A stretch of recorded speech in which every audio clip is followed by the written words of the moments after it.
Assalamualaikum warahmatullahi wabarakatuh. Sampurasun. Kumaha barudak daramang? Alhamdulillah wilujeng patepang deui sareng pugina dina pangajaran basa Sunda kelas 5 anu ngeunaan maca teks narasi jeung ngajelaskeun kecap kaayaan. Kanggo tujuan pangajaran dina danget ayeuna nyaeta nu kahiji maca teks narasi ngeunaan kajadian sapopoe, anu kadua ngajawab bananya dumasar kana eusi teks narasi kajadian sapopoe, jeung nu katilu nyaeta ngajelaskeun ngeunaan kecap kaayaan.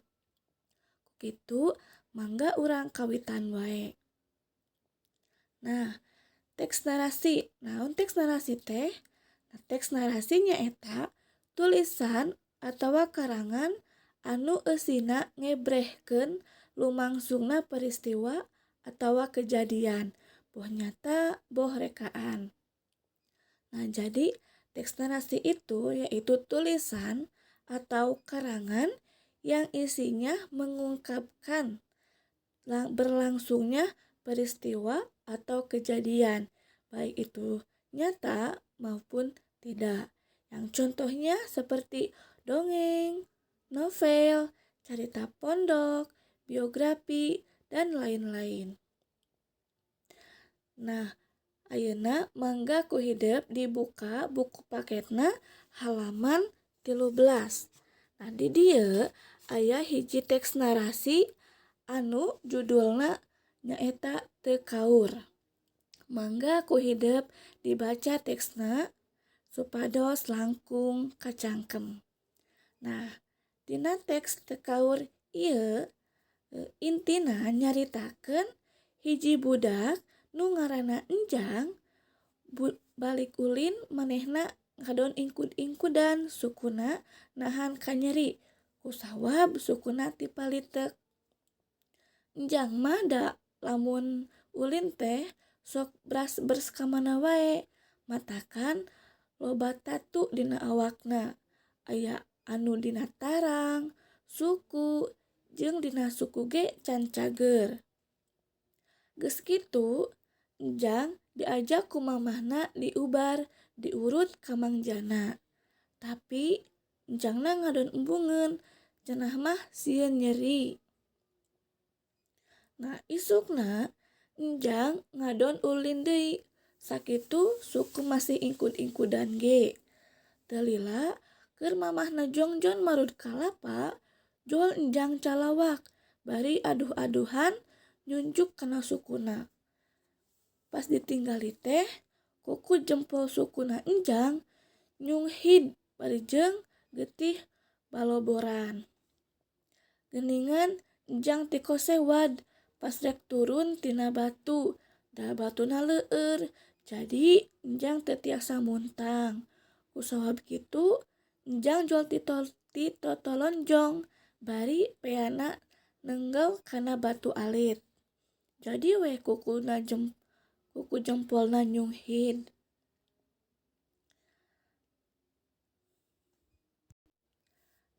Tah eta mangrupakeun hiji contoh teks narasi anu ngeunaan judulna Teu Kaur. Mangga ku hideuk diaos deui dina buku paketna supados langkung kacangkem. Anu salajengna nyaeta aya materi ngeunaan kecap kaayaan. Nah, mangga ku hideuk titenan contoh ieu di handap. Contohna nyaeta matak naon dinu lenglang ulin teh jiga batur. Nah, kalimah nu dicondongkeun nyaeta lenglang kaasup kana kecap kaayaan. Nyaeta kecap anu nuduhkeun sifat atawa kaayaan hiji barang. Nah, jadi kecap kaayaan itu kecap-kecap atau kata yang menunjukkan sifat atau keadaan suatu barang. Nah, salah sahiji ciri kecap kaayaan bisa make rarangken atau imbuhan pangna.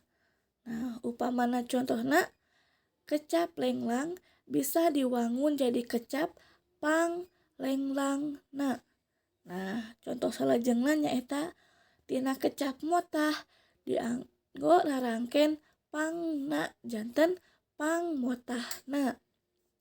Aya deui oge tina kecap bedegong ditambih rarangken pangna jadi pangbedegongna. Nah, eta mangrupakeun ngeunaan kecap kaayaan. Nah, pados hidup langkung paham mangga ku hidup kanggo latihan diisi soal anu dina halaman 17. Mangga ku hidup diisi kanggo latihan wungkulnya. Alhamdulillah pengajaran basa Sunda dina danget ayeuna anu ngeunaan teks narasi jeung kecap kaayaan paratos rengse. Mudah-mudahan tiasa bermanfaat kanggo hidup sadayana.